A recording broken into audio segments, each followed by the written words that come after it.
નમસ્કાર મિત્રો, હું છું નરેશ શુક્લ અને આપ સાંભળી રહ્યા છો ગ્રંથ પરિચય શ્રેણી અંતર્ગત ઇન્દુ ચાચાની આત્મકથા વિશેનો આ ત્રીજો ભાગ. મિત્રો, આગળના જે વ્યાખ્યાનો છે એમાં આપે જોયું હશે કે ઇન્દુ ચાચા કઈ રીતે યુવાન વયે અંગત જીવનમાં અને સામાજિક જીવનમાં સક્રિય થાય છે, અને ભાગ 3 જે કારાવાસ નામનો છે એમાં ગાંધીજી સાથે એ યરવાડાની જેલમાં કારાવાસ ભોગવે છે, અને ત્યારે જે ગાંધીજી સાથે એમને જે વૈચારિક ભેદ પ્રગટે છે એનું આલેખન અદ્ભુત રીતે થયું છે એ આપણે જોયું. હવે આગળ ચોથા ભાગથી એનું નામ છે જીવન સંગ્રામ. આ ગાળામાં સાવ વિરલ અને વિરોધાભાસી લાગે એવા ઇન્દુલાલ યાજ્ઞિક પ્રગટ થયા છે. ગાંધીજી અને એમના સેવા કાર્યોથી અલિપ્ત થતા જતા ઇન્દુલાલનો અમદાવાદ શહેર તરફ ક્રમશઃ ભાવ ઓછો થતો જાય છે. વર્ષોથી ચાલતા એમના સામાયિક યુગ ધર્મથી એ અંતર કેળવીને અમદાવાદને અલવિદા કહીને મુંબઈ તરફ પ્રયાણ કરે છે. પછીનું એમનું રૂપ સાવ નોખું થવા લાગે છે. પત્રકારત્વનો એ પુનઃ આરંભ કરે છે. અંગ્રેજી અને ગુજરાતી વર્તમાન પત્રોના તંત્રી તરીકેની નોકરી સ્વીકારી પૈસા કમાવાનો મનસૂબો કરીને સફળ પણ થાય છે.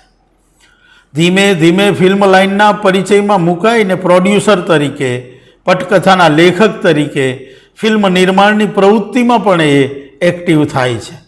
વિવિધ પિરિયોડિકલ સામાજિક વિષય પર ફિલ્મોનું નિર્માણ કરવા માટે એ નાણાંની ઉધારી કરે છે. દેવું વધતું જાય છે. ફિલ્મો બહુ સફળ થતી નથી.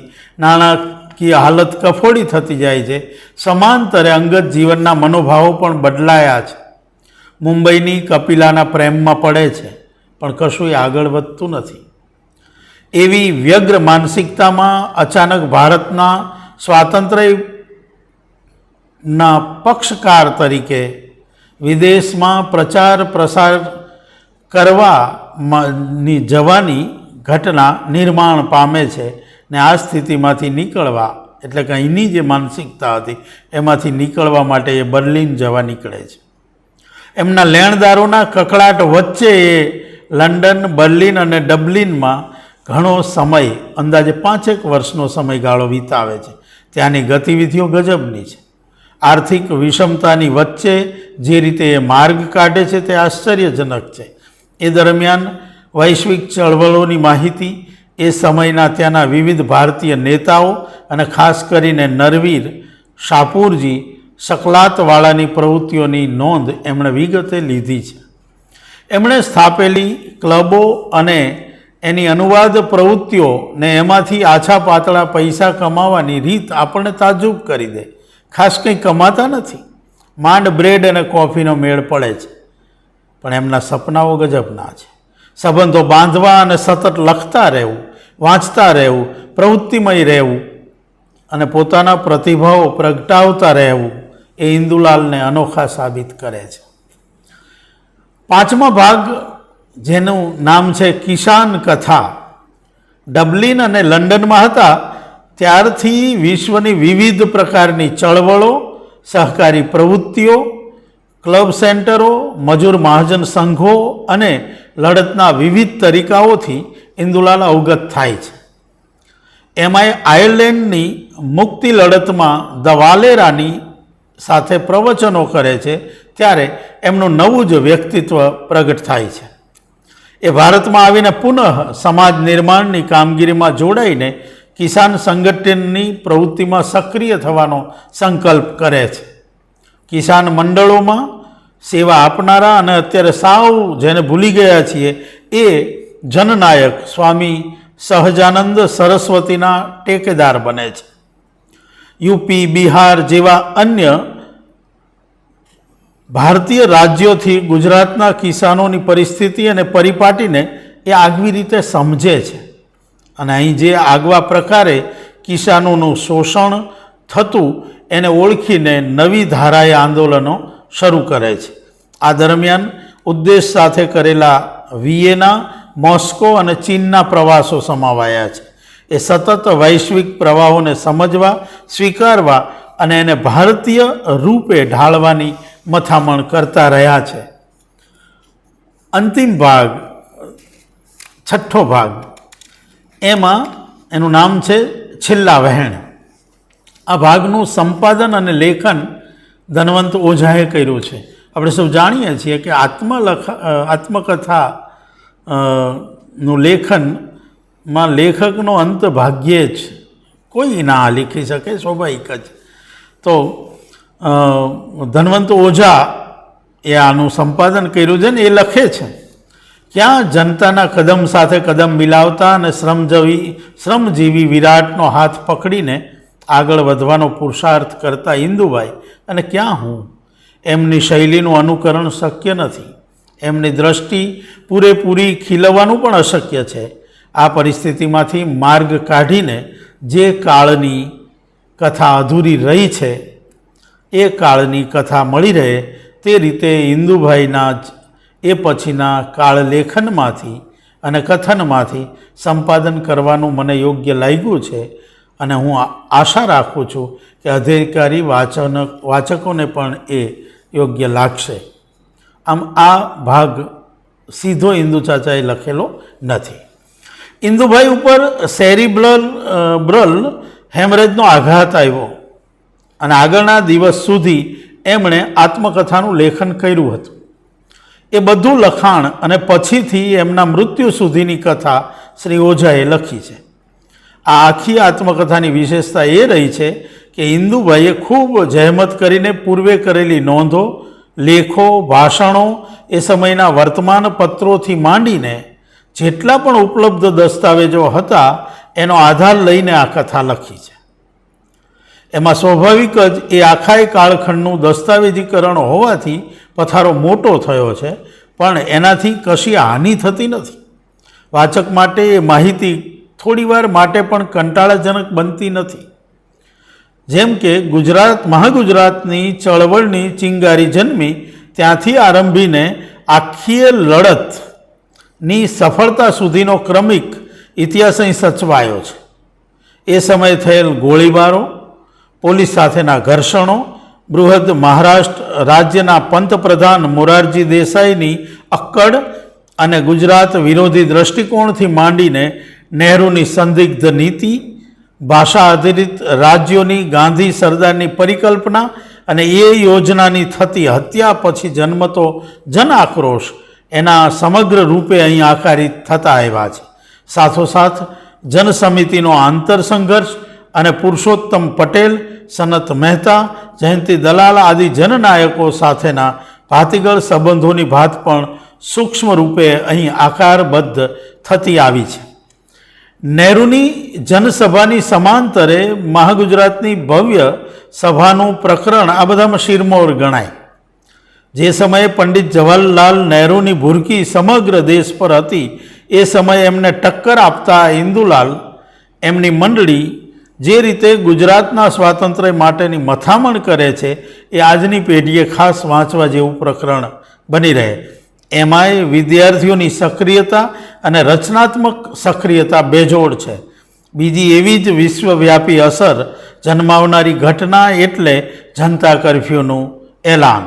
અને એ દિવસે અમદાવાદ શહેરમાં સ્વયંભૂ પ્રગટેલા કર્ફ્યુની નોંધ વિશ્વભરના પત્રોએ લીધી હતી.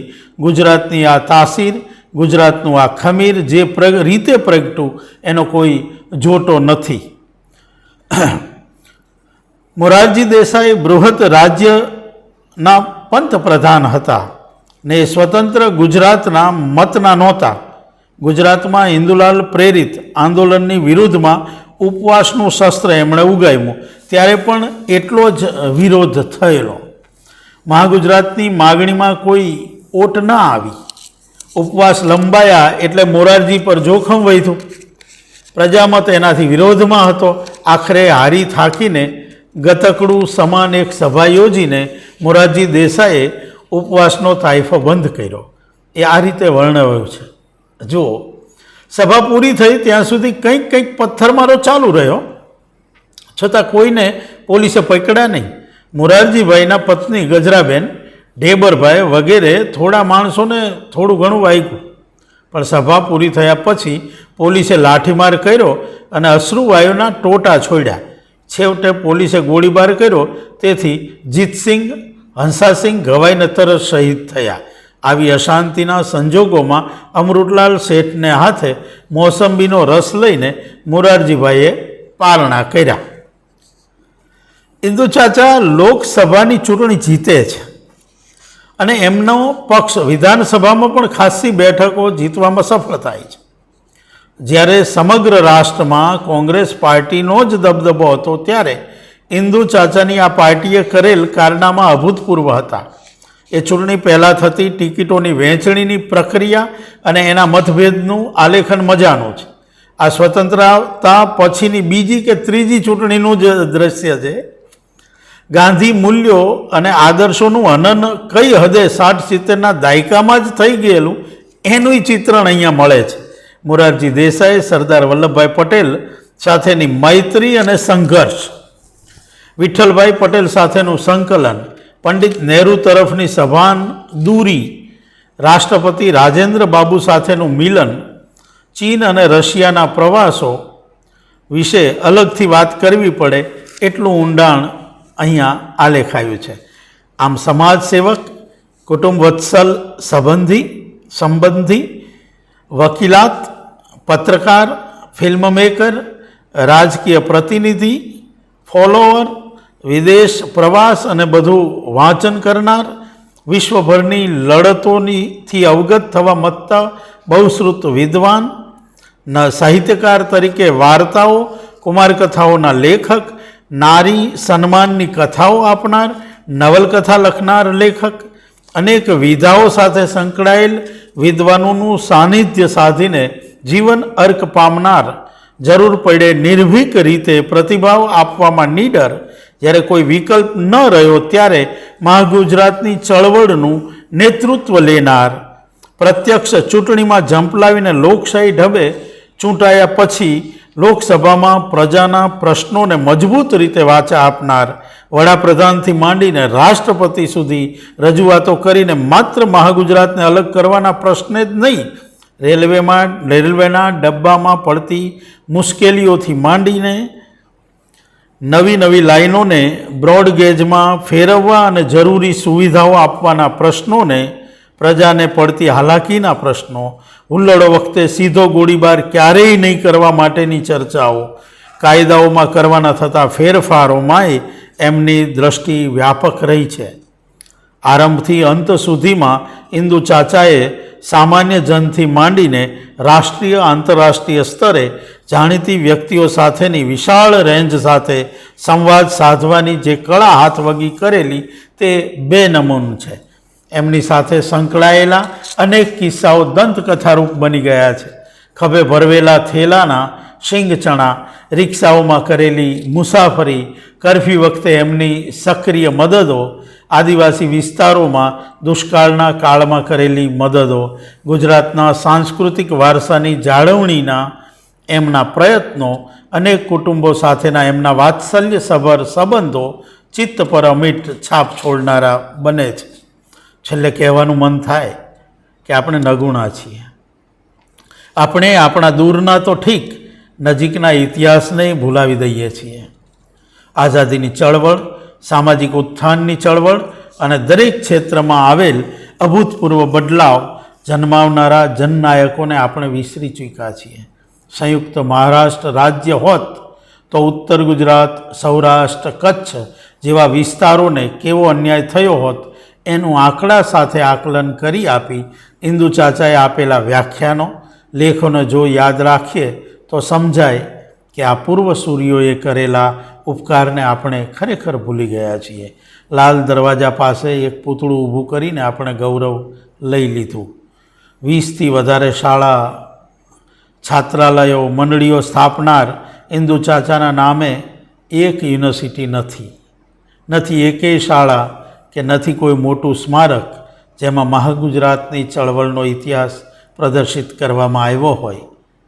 આપણે ગુજરાતીઓ આજે વિશ્વભરમાં વિખ્યાત છીએ, પણ એ ગુજરાતીને એની ઓળખ અપાવનાર મહાન નેતા ક્યાંક ગુમનામીમાં ખોવાઈ ગયા છે. સલામ એવા ઇન્દુ ચાચાને જરૂર આપણે એમને યાદ રાખીશું. આ આત્મકથાના 6 ભાગને પુનઃ પ્રકાશિત કરવામાં મહત્ત્વની ભૂમિકા ભજવનાર શ્રીમતી અરુણાબેન મહેતા મેમોરિયલ ટ્રસ્ટ અને શ્રી ડંકેશ ઓઝાની જહેમત નોંધનીય છે, નોંધપાત્ર છે. એ સૌને અભિનંદન આપવા સાથે આભાર પણ વ્યક્ત કરું છું. આપ સૌએ આટલી એક દીર્ઘ શ્રેણી વિશે ની વાત સાંભળી, પ્રતિભાવ આપ્યા એ માટે, અને હજી પણ આપશો એવી પૂરી શ્રદ્ધા સાથે ચેનલને સબસ્ક્રાઈબ કરવાનું યાદ કરાવું છું. તમારા સૂચનો મારા માટે બહુ મૂલ્યવાન છે એવું કહીને અહીંયા વિરમું છું. આપ સૌનો ખૂબ ખૂબ આભાર. ધન્યવાદ.